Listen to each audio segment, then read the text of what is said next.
আজ রান্না করেছি কক মুরগি, একদম দেশি গ্রানে ভরপুর, মশলার ঝাঁজ আর নরম নরম মাংসের স্বাদে ভরপুর।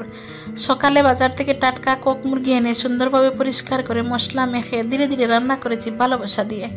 পুরো ভিডিওটা তোমরা দেখো, কারণ শেষে দেখাবো কতটা রসালো আর লোভনীয় হয়েছে ওই কক মুরগির তরকারি। তাহলে চলো শুরু করা যাক আজকের সুস্বাদু রান্নার ভিডিও, কক মুরগি রান্না। মুরগিটা ড্রেসিং করে নিয়ে আসেনি, তাই আমি একটু কষ্ট করে ড্রেসিং করে নিতে হয়েছে। তো আমি গরম পানি করে মুরগিটা ড্রেসিং করে নিয়েছি এবং এখানে একটা সাদা সাদা চিকন চিকন লোম থাকে, সেগুলো আমি একটু গ্যাসের চুলার মধ্যে পুড়িয়ে তারপর আমি মুরগিটা পরিষ্কার করে কেটে ধুয়ে নিয়ে এসেছি। আমি যতটুকু রান্না করবো ততটুকু আলাদা করে নিয়েছি। এখানে হচ্ছে পা আছে, রান আছে এবং মাথা আছে, চামড়া আছে, সব কিছু মিলিয়ে আমি রান্না করব। আর মুরগি রান্না করার জন্য আমার যতটুকু মশলা লাগে আমি সবগুলো নিয়ে নিয়েছি। আর মুরগিটার ভিতরে দেখো ছোট ছোট ডিম এবং বড় ডিম, কত বড় বড় ডিম, একটা বড় ডিম আছে আর সবগুলো ছোট ছোট অনেকগুলো ডিম আছে। এবার আমি একটা কড়াই বসে কড়াইয়ের মধ্যে নিয়ে নিয়েছি আদা বাটা, রসুন বাটা ও পেঁয়াজ বাটা। আমি বাটা মশলা দিয়ে দিলাম, দিয়ে এবার একটু তেল দিয়ে আমি ভালো করে মশলাটা কষিয়ে নিচ্ছি। যতক্ষণ পর্যন্ত না আমার মশলা থেকে কাঁচা ভাব চলে যাচ্ছে ততক্ষণ পর্যন্ত এই মশলাটা কষিয়ে নেব। মশলাটা যখন কষানো হয়ে যাবে তখন আমি একটু পানি দিয়ে তারপর হচ্ছে গুঁড়া মশলাগুলো দিয়ে দেব। গুঁড়া মশলা যদি তেলের মধ্যে দিয়ে দিই দেখা যাবে তেলটা পুড়ে যাবে, সেই জন্য হালকা একটু পানি দিয়ে এবার আমি গুঁড়া মশলাগুলো দিয়ে দেব। আমি এখানে দিয়েছি লবণ, মরিচের গুঁড়া, হলুদ গুঁড়া, ধনিয়া গুঁড়া এবং জিরার গুঁড়া এবং হচ্ছে গরম মশলার গুঁড়া। আমার পুরাতন ভিডিও যারা দেখে সবাই জানে যে আমি পুরো গরম মশলা আস্ত ব্যবহার করি না, আমি সবসময় গরম মশলাগুলো গুঁড়া ব্যবহার করি এবং আমার নিজের হাতে গুঁড়ো মশলাগুলো করি, তারপর আমি এই মশলাগুলো ব্যবহার করি। তো এখন আমি ভালো করে মশলাটা কষিয়ে নেব যতক্ষণ পর্যন্ত না কাঁচা ভাব চলে যায়। দেখতেই তো পাচ্ছ আমার মশলাটা কত সুন্দর করে কষানো হয়ে গেছে আর কালারটা কত সুন্দর এসেছে, তাই না? মশলা যত কষানো হবে তরকারিটা তত টেস্ট হবে। এবার আমি মাংসটা দিয়ে দেবো, মাংসের সাথে কয়েকটা আস্ত কাঁচামরিচও দিয়ে দিলাম। তোমাদের যদি মনে করো যে কাঁচামরিচটা ব্লেন্ড করে দিতে তাহলেও পারবে, সমস্যা নাই, আমি একটু আস্ত দিয়ে দিলাম। এবার আমি মশলা এবং মাংস একসাথে মিশিয়ে এবং আমি ঢাকনা দিয়ে ডেকে রেখে দেবো। সিদ্ধ হওয়া পর্যন্ত আমাকে অপেক্ষা করতে হবে এবং মাঝে মাঝে আমাকে নেড়ে ছেড়ে দিতে হবে।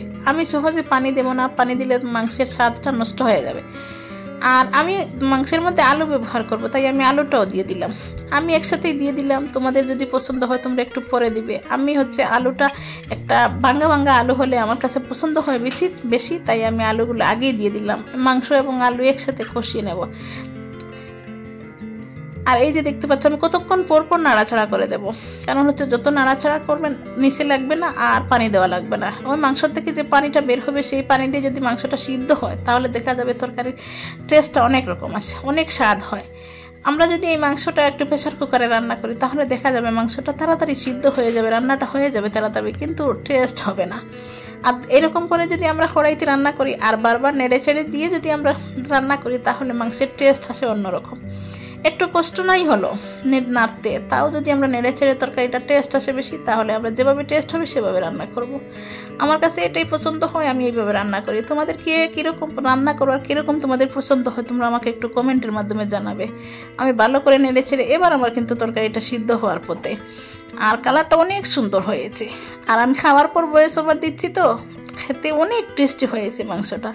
যদি আমি প্রেসার কুকারে রান্না করতাম আমার অনেক সময় বাঁচত, অনেক গ্যাসও সাশ্রয় হতো, কিন্তু খেতেও তো মজা হতো না। এবার আমি প্রয়োজন মতো যতটুকু ঝোল লাগবে ততটুকু ঝোল দিয়ে এবার আমি ঝোলটা দিয়ে ঢাকনা দিয়ে ডেকে আমাকে ঝোলটা গাঢ় হওয়া পর্যন্ত অপেক্ষা করতে হবে।